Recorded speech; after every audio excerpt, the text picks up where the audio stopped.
Hi, hello, welcome back. My name's Kelsey Bonner, and it is December 30th, meaning tomorrow's New Year's Eve, which means the 2025 reading year is officially wrapped. And I'm very happy that I reached my Goodreads goal this year. My Goodreads goal was 25 books, and I just barely made it. I literally finished a book 2 days ago, and that was the last book that I needed for my uh, goal. Um, so yeah, I had a very good reading year this year. I read a lot of new genres that I've never really partook in before, so that was very fun.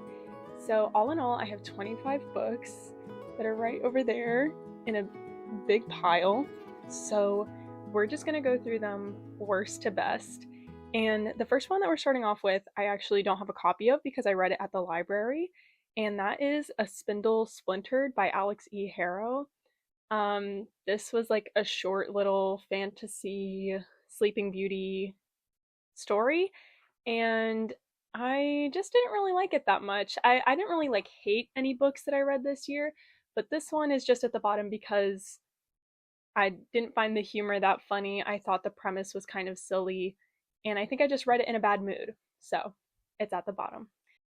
And then the next book is Swift and Saddled by Lila Sage.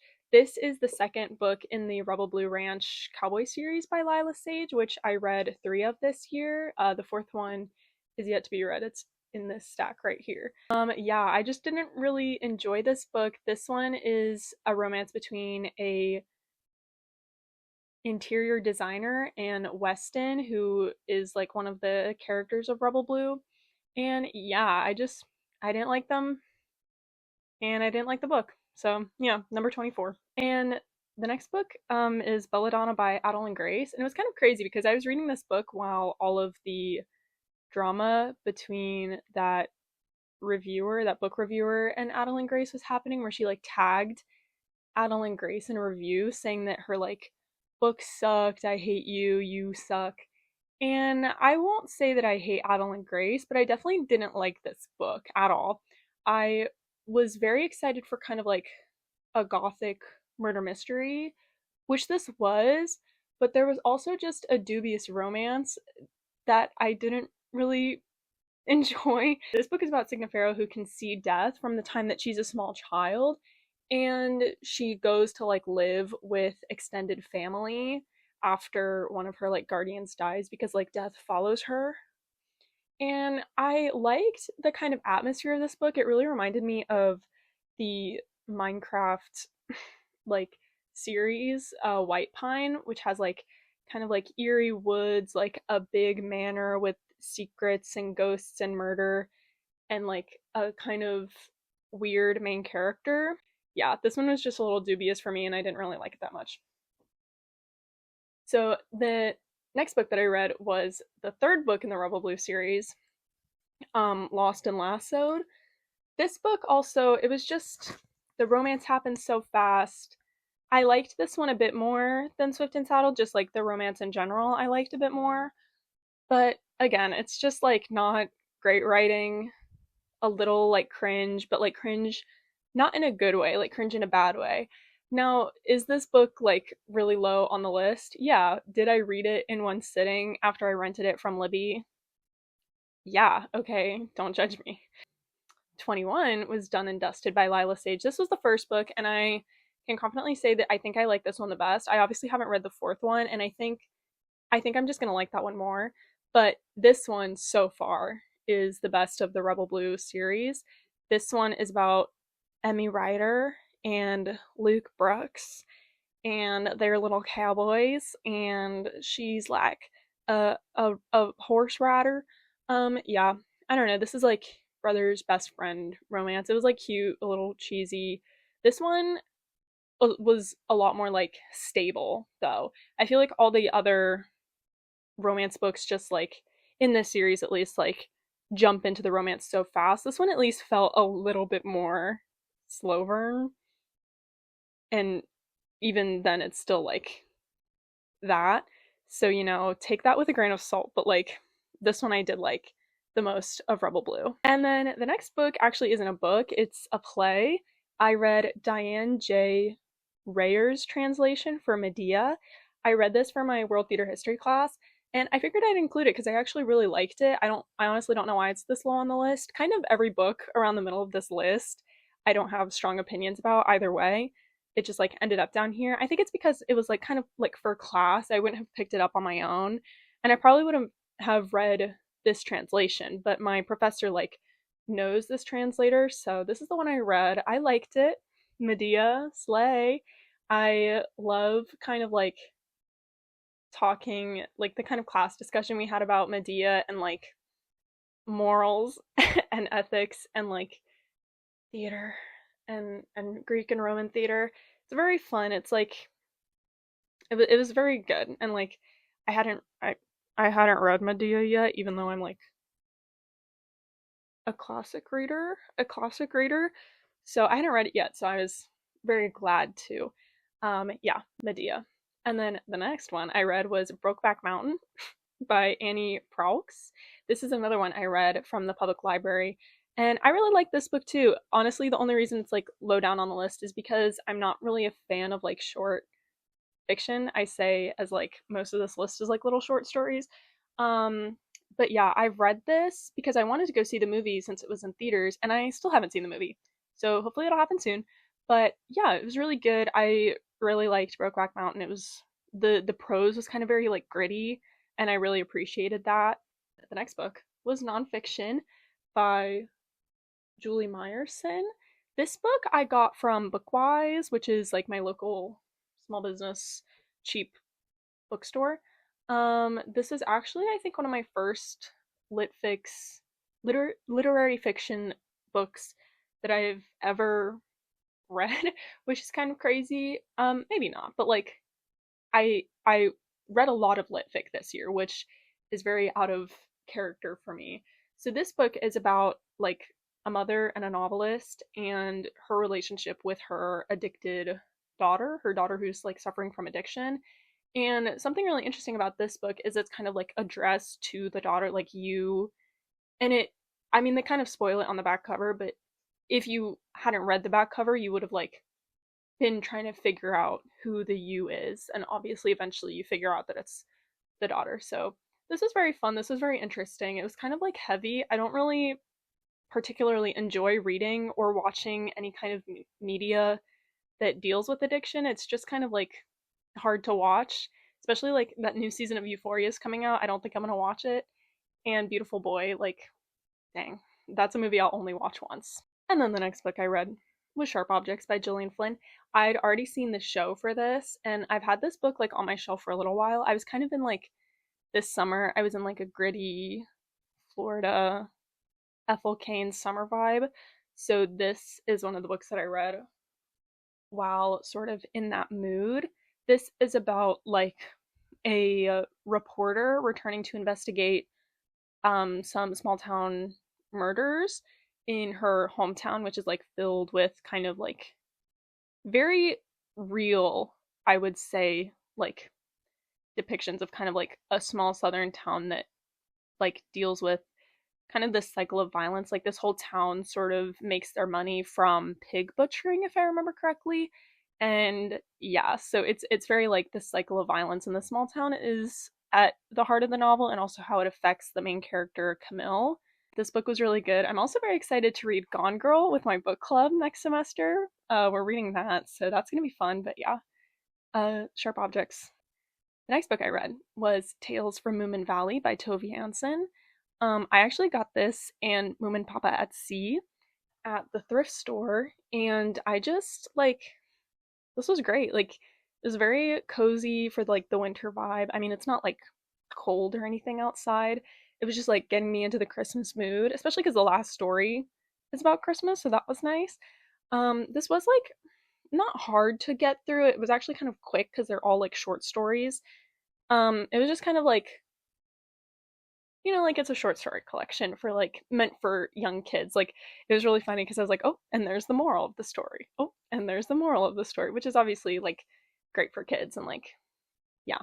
But I still really enjoyed it even as a 19-year-old. So very cute. There's also some really cute illustrations in here too. Let me find one. Like look. really cute. And I also love the TV show. Like, I used to be obsessed with it when I was in high school, so this was really fun to read. The next book I read this year was Ballad of Songbirds and Snakes by Suzanne Collins. I'm sure we all know what this and the Hunger Games is about. This one, I guys, look, I don't know.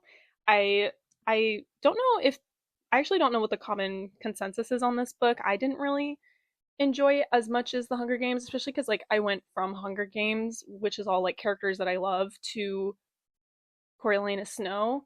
And honestly, I was actually shocked by how much more like real and kind of gritty the narration in this is from Coriolanus Snow, because obviously like you get so much more of his internal thoughts than you would in the movie, which I've obviously seen. And yeah, this was really hard to read, especially this summer. But this, I'm glad I finally read it, and I'm glad I finally read The Hunger Games, which we'll get to. But yeah, and then I read Carmela. I think I read this in October. Yeah, this was really good. Like, come on, like little lesbian vampires. They're so beautiful, so gorgeous. I really appreciate because, like I said earlier, like I'm not really a short story reader. I just find them to be so compact that I don't really get a sense of the characters and kind of like I don't really get attached to them that much.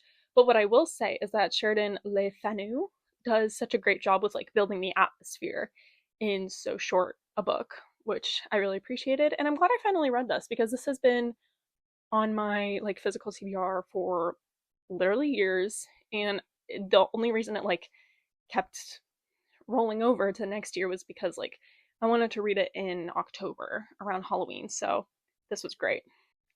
And then the next book I read was Oryx and Crake by Margaret Atwood. I read this for my English class in the spring, and I actually wrote a paper on it that I presented at an academic conference, not to brag or anything. But yeah, this book is one of Margaret Atwood's kind of like post apocalyptic books from the Mad Adam trilogy. We only read the first one, and it follows this kind of society that is built on like medicinal culture and kind of really heavy beauty standards, and like everyone's expected to kind of dedicate their life to medicine, quote unquote. A lot of their medicine is like beauty, which like in the context of the book is not great. And it's actually like what my paper was about, was kind of like the beauty standards and how this book sort of reflects Margaret Atwood's sort of like overarching fear, or not fear, but just like concern about American society. So yeah, this book was really good. The main character who narrates this is literally like the most insufferable, more insufferable than Coriolanus Snow, but it was still really good. There's like a lot of themes packed into this, which makes sense because like English class, but it was still really good, just kind of like hard to read. Like just thematically hard to read. There's a lot going on in it, but really good. I honestly don't know if I'll read the rest of the series. I feel like this honestly works so good as like a standalone, but I mean, it ends on kind of a cliffhanger, but I don't really care. I actually don't really care what Jimmy Snowman has to say anymore. I don't want to hear it. I'm done. And then we have Catching Fire. Catching Fire. Oh my gosh. I had a Hunger Games summer, and this book was just so like so good, so freaking good. I love Catching Fire so much. It's not like my favorite. It's just good, you know, like it's great. I like it. I mean, it's just not my favorite of the trilogy, but it's still really good obviously. Like it's literally Catching Fire, it's Hunger Games. Love to hear it. Great. And then I read The Stolen Heir by Holly Black. This is part of the sorry, you can obviously see the stack of books behind me. This is part of the Folk of the Air trilogy, but it's like a spin-off.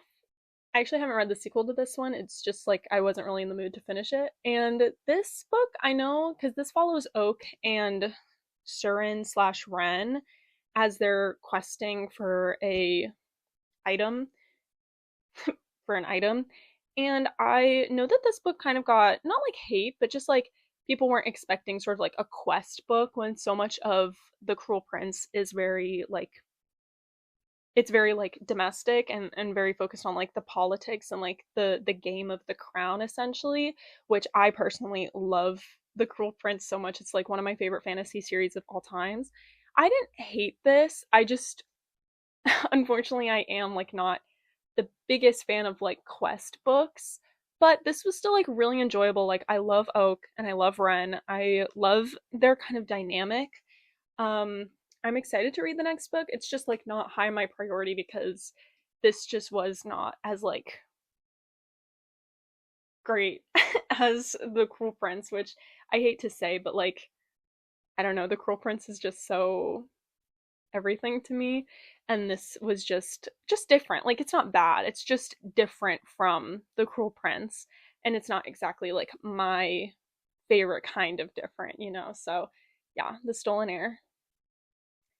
And the only other fantasy book I read this year, I think, was The Rebel Witch by Kristen Ciccarelli. This is the sequel to Heartless Hunter, which I read last year, and I loved that book too. I had such a good streak for fantasy books last year. I'm just thinking about it right now. But this was the sequel. This duology follows a witch and a witch hunter, and it's kind of mm, yeah, it's like a romance. I guess people call it romantasy. I don't know that I really agree with that. I feel like the romantasy word is like insanely applied in the current fantasy space. But this was still good. I liked it. The end was kind of like the end kind of got me. Like I'm not gonna lie. I cried, but I was like, this is weird. Like this is like a little weird. And I'm trying to remember. I remember I read this literally at the beginning of the year when it came out. I just remembered that this whole book kind of like felt a bit more of a slog than the first one did. I don't know why that is. I can't remember. But I just remember like not being entirely astounded by this as a sequel, but the ending was like I don't even know if it was bad. I don't know if it was bad. It was just kind of like threw me for a loop. Like it was very out of the blue, I think. The next book I read was A Breath of Life by Clarice Lispector. Despite this being a very small book, it did take me 10 bazillion years to finish. This definitely shouldn't have been my first Clarice Lispector just because it's very like abstract, it's very absurdist. It's kind of a dialogue between like a an author and his character and kind of like the art of like creating and writing. So that was very fun, but it was just a little difficult to get through. And then I finally finished The Tenant of Wildfell Hall by Anne Bronte. This book, you know, I will agree with like what most people say about this book is that it's not exactly like as prose wise like as groundbreaking or as beautiful as Charlotte Bronte's prose and Emily Bronte's prose because now I've read like all at least one book from all the sisters. But what I will say is I think what a lot of critics miss out on this book is just how like thematically groundbreaking it is. This book is about a woman named Helen who successfully escapes her abusive husband, her kind of like drunken bully of a husband. That's not exactly a spoiler, it's kind of written on the back. It's supposed to be like a mystery in the book, but you know, when has it ever kept a mystery in the blurb? It was like difficult to get through just because like it was so heavy. Like for a third of the book, honestly, even more than a third, it's all Helen's diary and she's talking about being brutally abused. So that was difficult, but I just applaud Anne Bronte for like her strength in writing this. And I actually saw someone say that like Anne Bronte like hides behind the conventions of the craft, like relying on like letters and diaries. And honestly, I would too if I was writing something so groundbreaking as this. Like, I can't imagine trying to publish this in the time that she was alive. So I'm very glad to have read it. It obviously wasn't like my favorite Bronte book, but I did really enjoy it and I'm so glad I read it. And I can't wait to read more of Anne Bronte. So, okay, we're down to like, that was number 7. So we're getting close to the end. So, number 6, no, wait. Oh my gosh. I skipped the Hunger Games. Okay. So before Tenet of Wildfell Hall, after Breath of Life, was The Hunger Games by Suzanne Collins. I read that this summer. I don't have my copy right now. It's kind of hard to do this when I have the stack here and then the list here, but my copy is with a friend right now. What can I say about The Hunger Games that hasn't already been said? It's so good. Suzanne Collins is like, she's such a masterful writer, and I am just like astounded by that book and all of the Hunger Games books.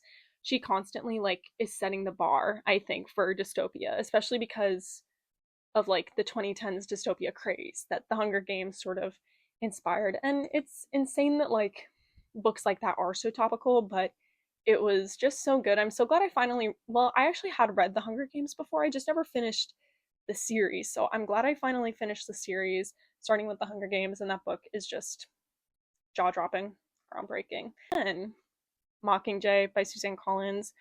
This book is only this far up, and perhaps Hunger Games should be above this just because like that's the book that started it all. But this book was just so, it means so much to me. Like reading about how much you don't really get a lot of Katniss's internal struggle in the movie, which I mean, of course, like it's confined to its convention, but this book is just so good. It's so heavy to read, but it's so well done. It's so carefully done, and I just love Mockingjay so much. Yeah, so I read Mockingjay. And then this summer, I read Jane Eyre by Charlotte Bronte, or rather, I should say I finished it because I started this book actually last year and only finished it now, which don't come at me. Yeah, what can I say? I think definitely I like Wuthering Heights more. I think whereas Jane Eyre is kind of like not simple, simple is the wrong word. This book is like very different from Wuthering Heights. So it's hard to compare them, especially because they don't really operate in the same genre. Like I wouldn't consider, the only way I would consider them similar is like they're both kind of gothic, and that's kind of it.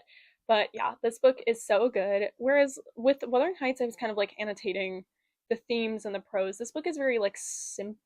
I don't think simple is the right word. It's just different.